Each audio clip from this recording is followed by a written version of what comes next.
Hello and welcome. This video is about how to grieve an estranged family member. It's specifically for adult children who have cut ties with a family member for their own well-being and self-protection. Although if your situation is a little bit different, you will probably still find some useful information here. I'm Dr. Sharon Martin. I am a licensed psychotherapist and author of the book Cutting Ties with Your Parents. So before we dive into how do we do the grieving, let's first recognize why it's important to grieve the end of a relationship, even if it's a relationship that was highly dysfunctional or toxic or abusive, and even if you're the one who chose to end the relationship. We still need to do some of the grief work.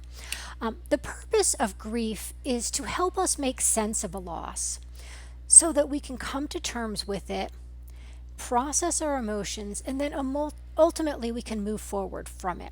So that's why it's important that we do the grief work, even though it's difficult and even though it's confusing. The end of a relationship, no matter what quality of relationship, it's still a big loss and it's a big change in our lives. So we want to make sure that we do the grieving. Grieving is going to help us process all of the difficult and complex emotions that come with family estrangement. It's not as straightforward as simply grieving a loss when you feel sad or you miss somebody or you're crying all the time. That may or may not be how you feel in this situation. It's also really common to feel angry, to feel confused, to feel a sense of relief, and to have all of those feelings at the same time, or to have them shift from one day to the next or even 1 hour to the next. So there's often a lot of emotions that are going on, and we don't want to just suppress that, pretend it's not there, or hope it's going to go away on its own, because what tends to happen is those emotions will just keep resurfacing until we deal with them. So I really think this grief work is an investment in your own future. So if you deal with it now, you're going to be able to move forward more quickly and have the fulfilling and happy life and thrive in ways that you really need and deserve. So grieving an estranged relationship is a bit different than grieving most other kinds of losses.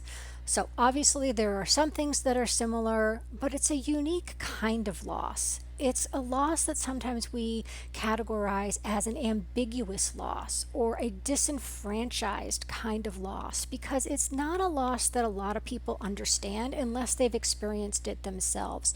So it can be very isolating. You can be misunderstood and judged even by family and friends. They may not know how to support you. They may intentionally or unintentionally make judgmental comments or do things that are hurtful or even just not helpful. We also don't have a lot of grieving rituals or traditions like we do when a loved one dies. There's a lot of things that we typically do that help us through that.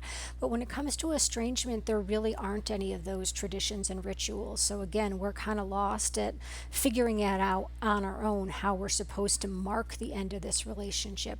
And then the other thing, like I was saying, it can sometimes be very ambiguous because the person is still alive.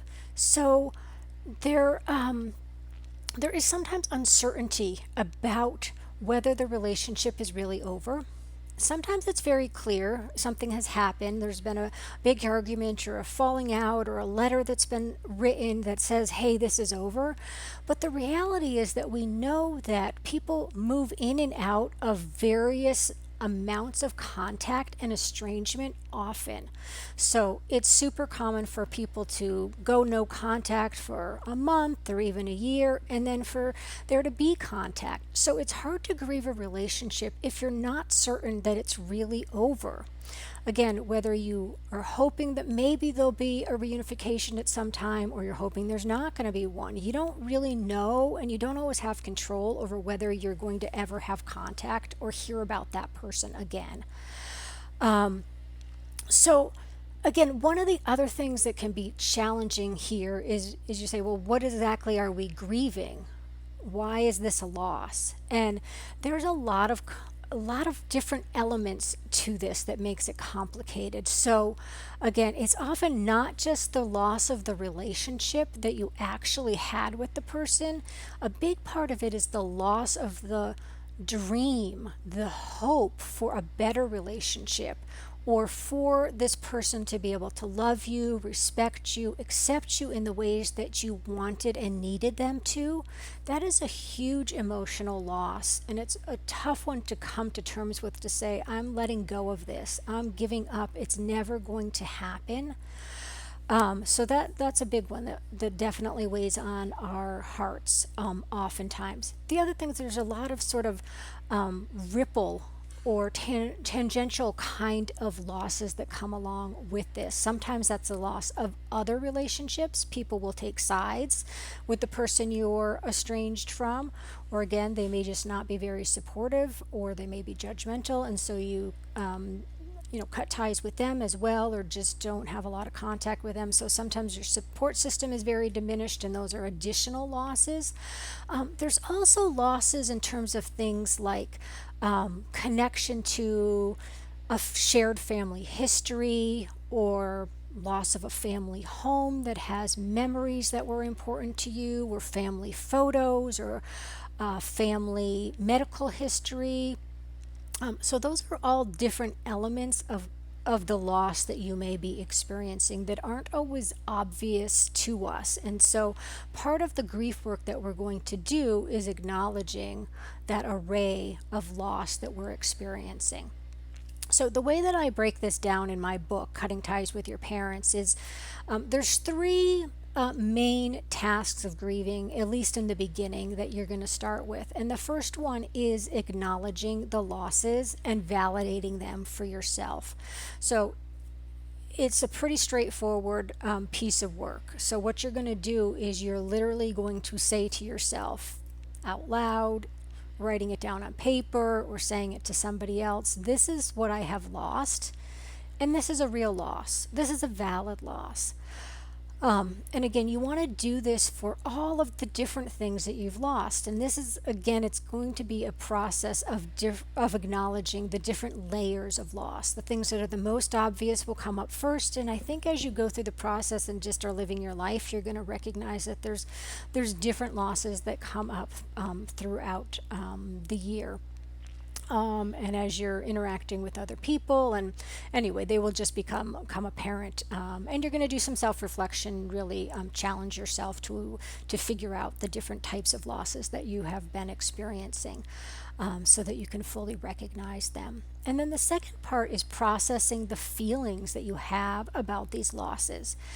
So this can happen in any number of ways. It's an individual process. You're going to figure out how you like to process feelings. Most of us use a combination of strategies. It can be things like journaling, self-reflection, meditation, therapy, a support group, even physical outlets or creative outlets. Those are all different ways that we can process emotions. And then the third piece is we're going to provide comfort for ourselves, recognizing that this is challenging. We're going through a difficult time. We're experiencing some painful emotions. We want to comfort ourselves and soothe ourselves. So again, think about what is comforting and soothing to you. You can ask yourself, what do I need right now that would help me to feel better? Maybe it's to snuggle up with your dog or your cat, or to wrap yourself in a weighted blanket. Maybe it's rewatching your favorite television show, or making your favorite comfort food, listening to music, taking a bath. Again, there's all kinds of different varieties. There's no one right answer here. You're going to try a lot of different things and use different strategies at different times. But really here we want to recognize and make time for doing things that are intentionally comforting for ourselves. And then I would say sort of the later phase of the grief work is continuing to build a support system, because again, that's very helpful for us in dealing with the grief, but also just in life in general. It's important that we have a strong support system to help us through the good times and the bad times. And then the last element of grief work, I would say, is re-engaging with meaningful activity, finding a sense of purpose in your life, perhaps forming new relationships. It's really that last piece of living that fulfilling life, moving forward and beyond the grief that you have been experiencing. So obviously that's not something that you're going to jump right in the beginning. That's something that tends to come later. Although like all grief work, these are not stages that we do in order or that are in isolation. We do them concurrently. We move back and forth between them. So don't think of it as I'm going to do all the acknowledgement and validation and then all the processing and then all the comforting. But instead, you might do a piece of each of those three stages every day. So that could be one way that you arrange this grief work in your life, is to say, okay, I'm going to acknowledge and validate one specific loss today. I'm going to process some feelings around that. I'm going to provide myself with comfort. So that gives you a sort of a formula.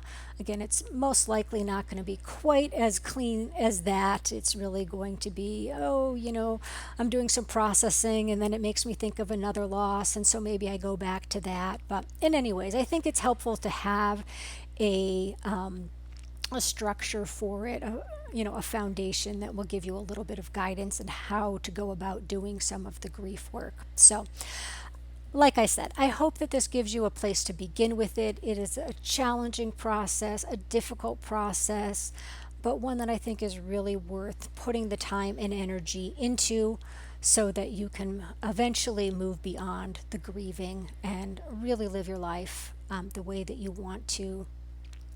If you would like more information about grieving or just so many of the elements of family estrangement, especially if you're somebody who has cut ties with their parents, please consider getting a copy of that book, Cutting Ties with Your Parents. It's really chock full of lots of information, therapeutic strategies, and actionable steps that you can do to promote healing for yourself. Thanks so much for watching.